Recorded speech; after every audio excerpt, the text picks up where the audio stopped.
মুসা আলাইহিস সালাম একবার বনি ইসরাইলের মাঝে আলোচনা করছিলেন। হঠাৎ এক লোক বলে যে ইয়া নবী আল্লাহ মান আ'লামু ফিল আরদ, বর্তমান পৃথিবীতে সবচেয়ে বড় জ্ঞানী কে?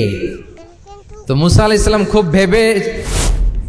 খুব বেশি ভাবনা চিন্তা না করে বলে ফেললেন আনা, আমি সবচেয়ে বড় জ্ঞানী। এটা ভুল বলেন নাই, কারণ যাকে আল্লাহ তাআলা ওহির জ্ঞানে ধন্য করেন তিনিই তো সবচেয়ে বড় জ্ঞানী।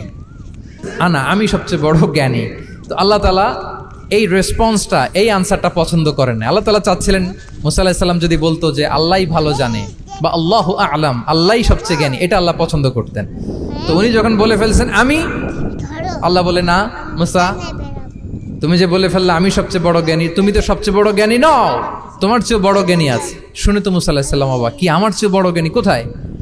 আল্লাহ বললেন ইযহাব ইলা মাজমাইল বাহরাইন, দুই সাগরের মিলনস্থলে যাও, ওখানে আমার এক বান্দা আছে ইসমুহু খাদির।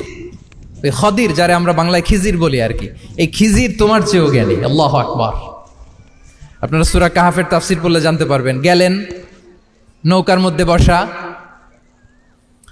হঠাৎ একটা চড়ুই পাখি এসে সাগরের পানি খাচ্ছে। অনেক, to make the long story short, বড় স্টোরিকে আমি ছোট করে বলছি। দুইজন নৌকায় বসা, একটা চড়ুই পাখি এসে সাগরের পানি খায়। তো খিজির আলাইহিস সালাম বললেন মুসা, চড়ুই পাখিটা দেখতে পাচ্ছ? মুসা আলাইহিস সালাম বললেন হ্যাঁ দেখতে পাচ্ছি। চড়ুই পাখি যে পানি খেলো এইমাত্র, এটা দেখেছো? হ্যাঁ দেখেছি। পানি খাওয়ার কারণে চড়ুই পাখির চঞ্চুতে মানে ঠোঁটে যে একটু সাগরের ছিটে ফোটা পানি লেগেছে, দেখেছো? মুসা আলাইহিস সালাম বললেন হ্যাঁ দেখেছি।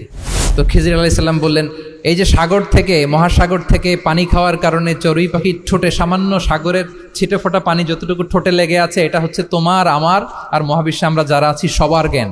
আর এই পড়ে থাকা মহাসাগরের পানি হচ্ছে আল্লাহর জ্ঞান। চড়ুই পাখির ঠোঁটে লাগা পানি তোমার, আমার আর পৃথিবীর সবার, আমাদের যে জ্ঞান আল্লাহ দিয়ে